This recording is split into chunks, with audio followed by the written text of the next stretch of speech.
Kung mapapansin ninyo, ang pag-uusapan natin ngayon, mga numero. SALN, tax records from BIR, reports from AMLC. This is the part where the numbers have to be studied, compared, analyzed.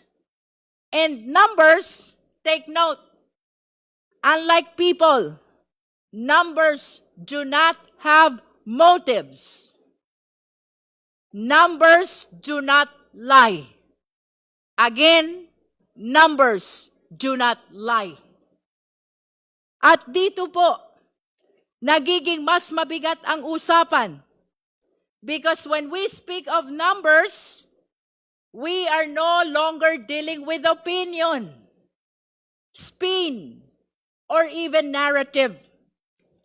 We are confronting cold, unyielding facts. Hindi ito napapakiusapan. Hindi ito natatakot.